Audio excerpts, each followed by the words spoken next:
Okay, hi guys. So, city is a day late, but I plan on catching up by reading 12 and 8 today.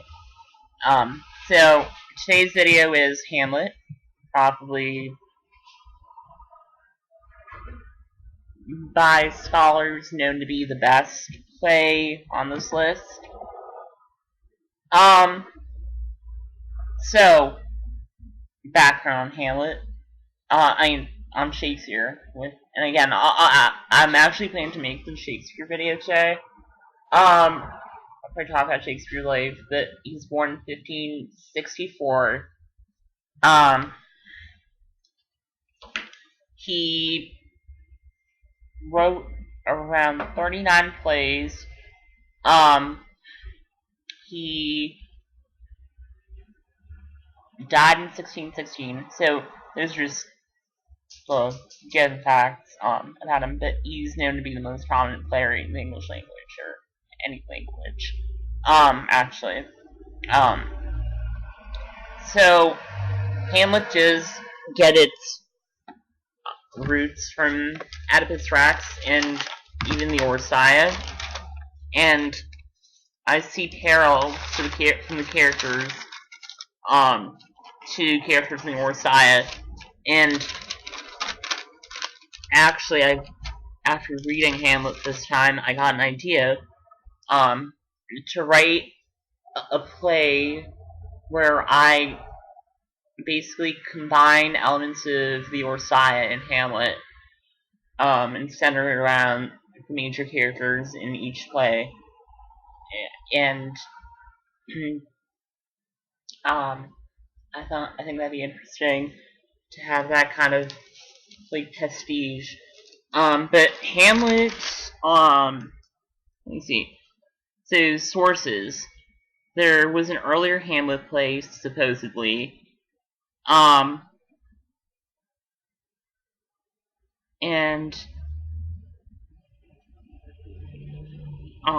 that is major text. There's something called Your Hamlet, also thought to be written by Thomas Kidd, who wrote Spanish Tragedy. Just looking at the sources in my Riverside Shakespeare, I don't recognize any of these sources as being significant towards the play.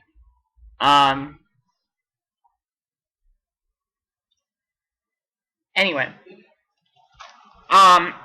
Elizabethan drama was kind of at its high point around that time. I want to make sure that it's Elizabethan, not Jacobean form. I believe. Let's see when Queen Elizabeth first died. Okay, so Queen Elizabeth the First was still alive. And yeah, this was an Elizabethan drama. It was this high point. It was kind of like the English Renaissance. And this play is, since it was performed, it is probably have the greatest influence on drama. It is thought to be one of the strongest, best written plays. So about its productions, it was, the role was originally written for Richard Burbage, who's the chief tragedian of the Lord Chamberlain's Men. And I believe it was set at the Globe. It was definitely revived into the Restoration era. In the 19th century, we had the Booth family. So John Wilkes, Edwin, Junius Brutus, And we had Edmund Kean, another famous Shakespearean actor. So we had those actors perform Shakespeare, and then into the 20th century we had a lot of people like John Gielgud, Laurence Olivier,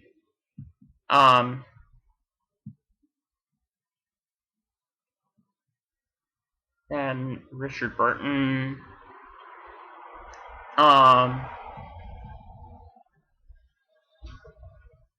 We've had a lot of important Hamlets actually. It's continually revived. And it's had its influence on a lot of drama. Can't even begin to tell you where. This play was written in 1601 in England, as I said. As for its genre, in addition to being a tragedy, it's kind of an irony. I'll try to explain that. So the play opens with Horatio and some other men seeing the ghost of the former King Hamlet. And they say that they're going to go to the Prince Hamlet, to make something of this ghost. So next scene, Claudius, who usurped himself to the throne, discusses his marriage with Gertrude. His marriage to Gertrude, sorry. And Gertrude is the ex-wife of his brother, who he married. His one of the lords, Polonius, he has a son named Lares, and he asks to go to France, and he's granted that right. Hamlet wants to go back to Wittenberg, and he's denied that request. Soon after, Horatio tells him of the ghost, and you see Laertes warning Ophelia not to fall in love with Hamlet, even though she is in love with him. Ophelia is the sister of Laertes, daughter of Polonius. So the men are waiting for the ghost, and then Hamlet sees the ghost. He approaches it, and the ghost tells him to get revenge. And that's basically the first act. It just deals with Hamlet finding his purpose, and that purpose being to kill his uncle and gain the throne, get revenge for his father's death, because he certainly believes his uncle killed his father. So in the next act, we have Polonius asking one of his men to spy on Laertes in Paris. Polonius believes that Hamlet's moodiness is caused by his love for Ophelia. In the next scene, Claudius and Gertrude welcome Rosencrantz and Guildenstern, probably two of my favorite characters. Reason being, there's a play based on those two characters called Rosencrantz and Guildenstern Are Dead. And I actually want to talk. Oh, speaking of influences, I definitely have to talk about that play. Because that's not in my 110 play challenge, but towards the end, I'm gonna briefly discuss Rosencrantz and Guildenstern Are Dead. So they're two of Hamlet's friends who come from Wittenberg to spy on him. Well, Claudius wants them to spy on him, and at the same time cheer Hamlet up. So Polonius comes in and says the ambassadors from Norway are back, and they say that Fortinbras, the Prince of Norway, won't make war on the Danes and instead is going to attack the Poles. And then Polonius changes the subject and tells Claudius how the prince is mad for Ophelia, mad in love, and he proves his point with some love poems and stuff. So these guys are gonna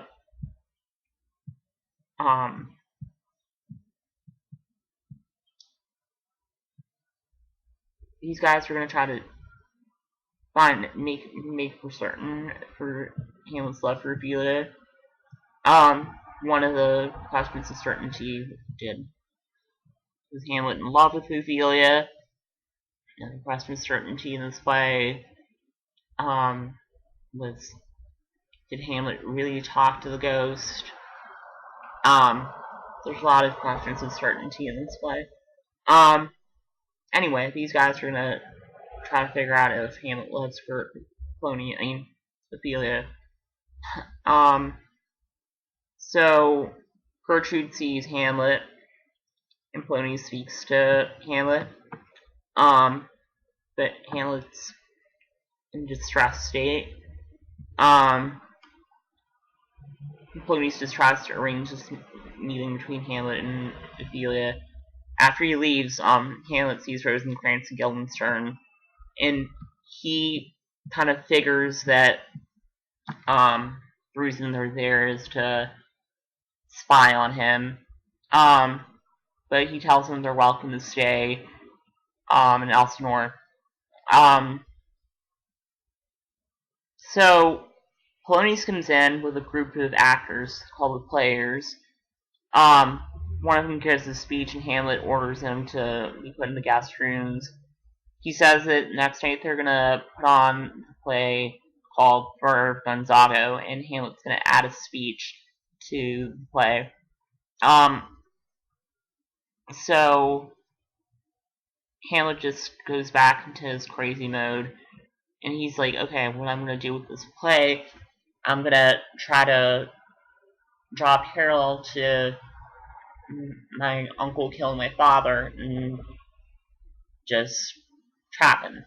Also, this play is called the Mousetrap, because you think of Claudius as a rat, and Hamlet's trapping him. Classic, and then this became a term, the Mousetrap. Anyway, so Rosencrantz and Guildenstern in the third act. Touching on act second. So the second act, Hamlet forms a plan. So it goes from finding a purpose in the first act to a plan in the second act. So anyway, in the third act, Rosencrantz and Guildenstern report of Hamlet's behavior, and Hamlet delivers a soliloquy, the famous one, to be or not to be, and men think, oh yeah, Hamlet's definitely in love, and Hamlet scolds Ophelia. So the next scene, the dumb show, which is like the play, takes place, and Claudius is obviously upset. He goes and he prays. Hamlet has him alone. He wants to kill him, but he's like, I can't kill him while he's praying. So Hamlet goes to Gertrude's room, and then he hears Polonius, and he kills Polonius because he thinks it's the king spying, and gets confidence there. So this part of the play is a complication. This is like the crisis, the complication of the play. So the fourth act, basically the falling action.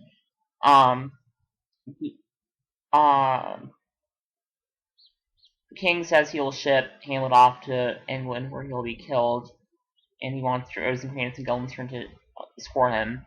So they come, they take him to the king, and the king sends him away. While on the sea, Hamlet confronts Fortinbras, and he escapes. Next scene, Ophelia's gone mad, and she's in great distress, and Laertes comes back. Horatio then learns that Hamlet's escaped, and then later in that next scene, last scene of the act, they learn Hamlet's escape, and they learn that Ophelia drowned herself. So, final act consists of two scenes. The first scene, great gravedigger scene and the burial of Ophelia. And the last scene, we have Hamlet and Laertes kill each other. Hamlet kills Claudius, the queen is poisoned, Fortin Cross conquers land, and that is the end of Hamlet. So, as I said, connections to Orsteia, and Oedipus tracks. In Hamlet, I do see ties to Orestes and Oedipus tracks.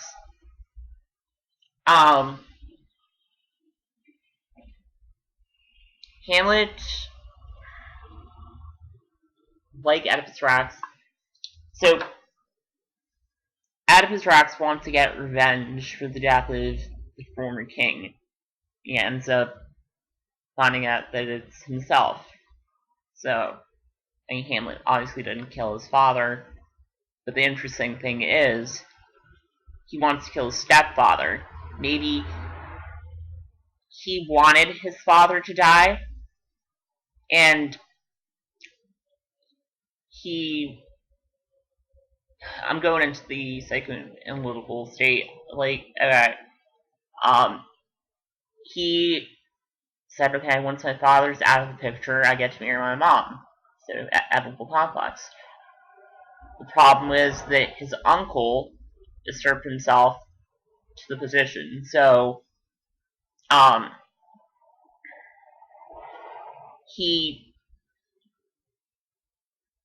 so here we see the ties between Oedipus and Hamlet. And with Orestes, we see how he's trying to avenge his father's death. So there's a little bit of Oedipus, there's a little bit of Orestes and Hamlet.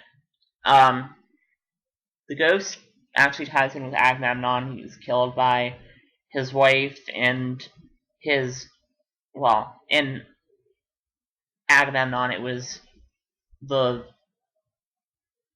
cousin of Agamemnon. Here it's the brother, but it's still incest, and then incest. So, Ghost was like Agamemnon, a king, and deceived by his family, turned on. Agamemnon doesn't appear in Libation Bearers. Instead, we have Electra in chorus voicing that Orestes should get revenge, and here it's the ghost of Hamlet. And as a ghost, he kind of is a chorus in a way. Claudius definitely ties in with Gestes and the Orsteia. He does tie in with Laius and Oedipus, who doesn't appear, and but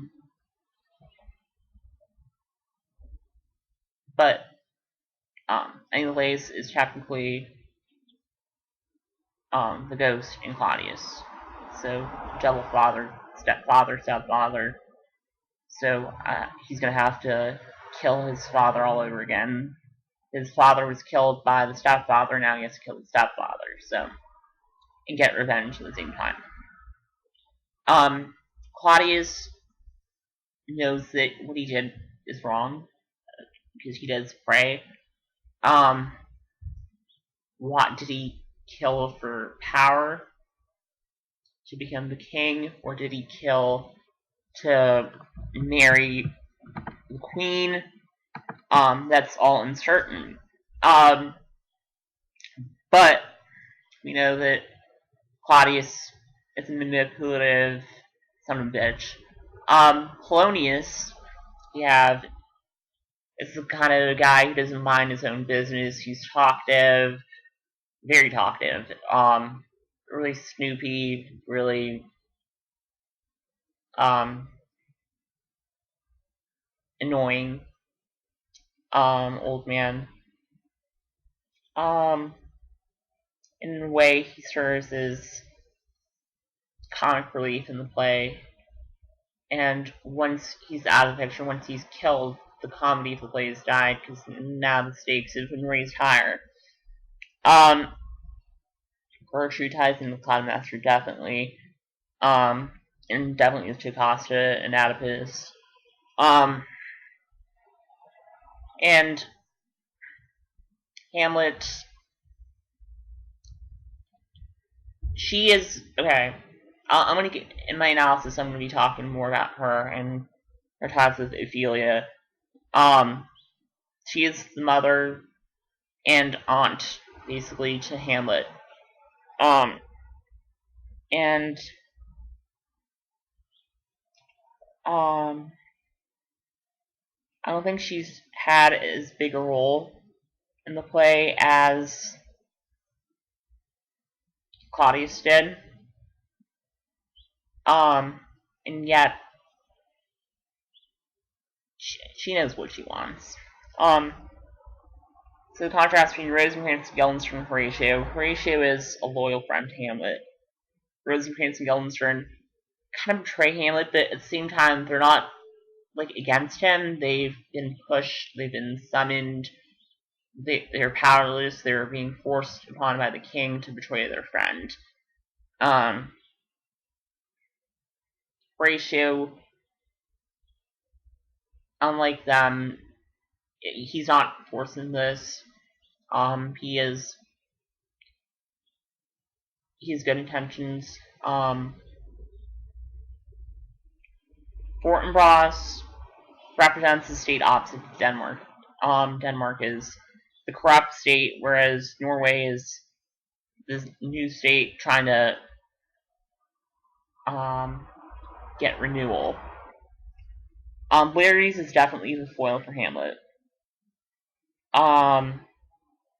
Titian, and as his mirror, like when Hamlet kills him and Laertes kills him, they die together. So these opposite images.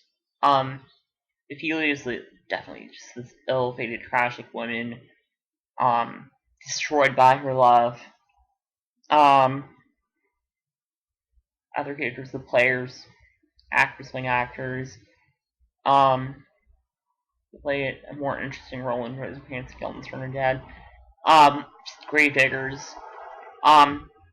They're the clowns of the play, superior in wit to the rest, because they're not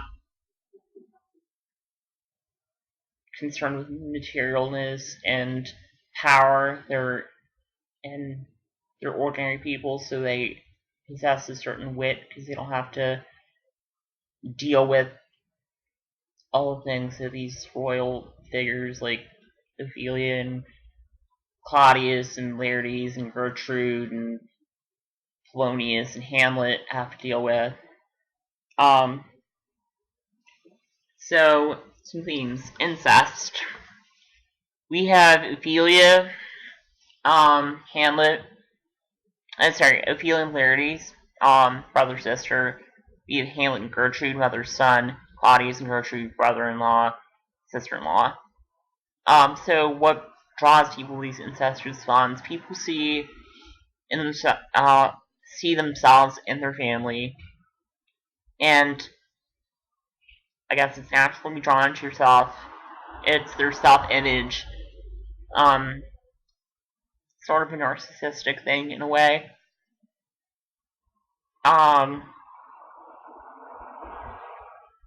The desire not to branch outside of your comfort zone. Other themes: misogyny, disease state, and possibility of certainty. Getting into the analysis of this play, and this is probably going to be my longest video, psychoanalysis and misogyny. There's a tie between Gertrude and Ophelia. Gertrude rejects Hamlet, and he rejects Ophelia. Ophelia represents what he wants from Gertrude and cannot have, the way his mother treats him, and she basically symbolizes the bearer of the state who gave birth to the state. Is the reason why he sees women the way he does. He sees them as whores, and basically the idea is that a man sees women the way he sees his mother. And since he sees his mother as a whore, the one he intends on replacing her with is a whore, and Hamlet's idea is that all women are whores. So,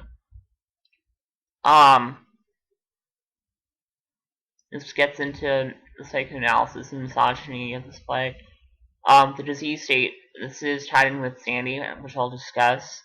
Sandy, the nation is like diseased like the mind, diseased and corrupt like the house, full of political problems and conflicts, and is deviant as regicide and incest. So it is a criticism of the state. Certainly this play could be put on by any nation having problems. The dysfunctionalness of this play could be a statement for the country itself. Sanity, Ophelia and Hamlet are both ill-minded characters, and in a way they serve as counterparts for one another. Hamlet is mad with the task bestowed on him, and his rejection by his mother, and Ophelia is rejected by Hamlet. So, rejection sends both characters into insanity. Hamlet is rejected the throne, and his mother, Ophelia, is rejected the love of Hamlet. And the state of mind of the prince kind of represents, in a way, the state of mind of the state.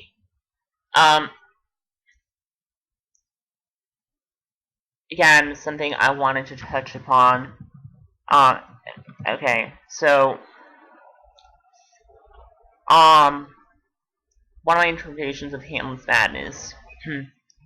The ghost was an illusion that Hamlet talked to. Claudius did, in fact, kill his brother. Hamlet didn't, but the ghost didn't really appear. I mean, the ghost didn't really actually talk to Hamlet. Hamlet had his suspicions. Hamlet was paranoid, but Hamlet was right. Really, Hamlet was just angry that his uncle usurped himself as a husband and a ruler, where he feels that he should have taken his uncle's spot as the man.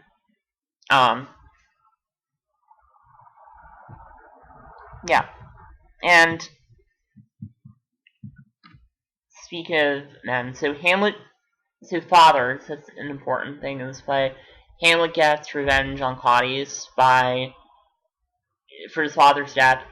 He also kills Polonius, and then Laertes gets revenge for Polonius' death by killing Hamlet. Both men kill each other, and Fortinbras gets revenge for his uncle's death by the ghost of Hamlet, and the ghost of Hamlet previously dying and then Hamlet dying, so an end is put to the state of the Danes. So, fathers and patriarchs, like fathers and uncles, represent a patriarchal society, and the three revenges suggest revenge is a part of patriarchal society. The revenge cycle honestly ending with Hamlet and Laertes' death, so no further ills have to be taken.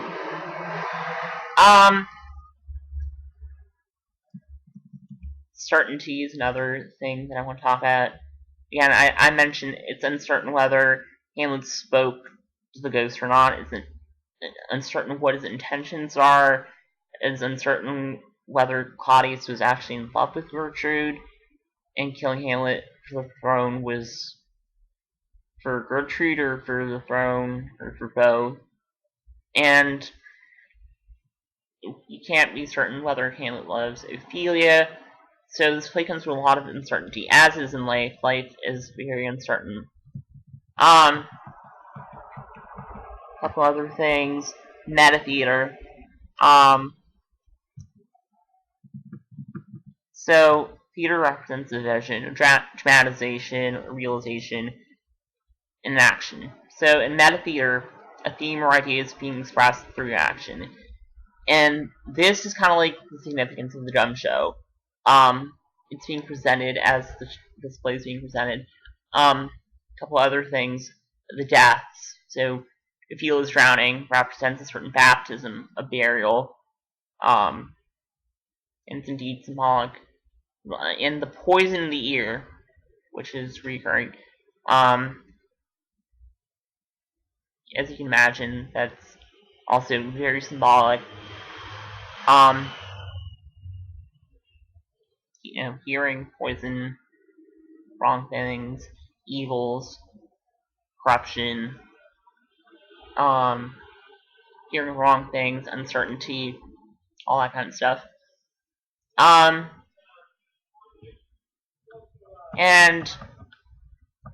one of the symbols in the play is Yerk's skull. And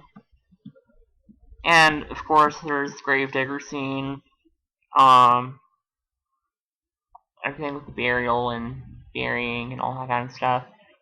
I guess the best thing about this place is its dramatic structure and its language. So, it has an inciting action, a rising action, a complication, a falling action, and a resolution. And language and the characters are very well developed, very deep. Some things in this play that tie in with other plays, such as Epistracts and Spanish Tragedy and The Orsia, and several other plays, Fratricide, Filicide, Incest, Revenge, Metatheater, Cross-dressing, Exile, Revenge, I said Revenge, sorry. So, before I end, I just want to briefly discuss Rosencrantz and Guildenstern Dead. It's been a long time since I read it, but that play is about minor characters in Hamlet. Actually, you know what I'm gonna do? I think on a day that I have a lighter read, I'm just gonna do a bonus video talking about Rosencrantz and Guildenstern. Or Dead. Or actually, I'll make a separate video talking about Rosencrantz and Guildenstern Dead and its applications to Hamlet. So, yeah, that's what I'm gonna do because this video is getting long. So, alright, great. So, look out for 12 and 8 later on today, and have a wonderful day, guys.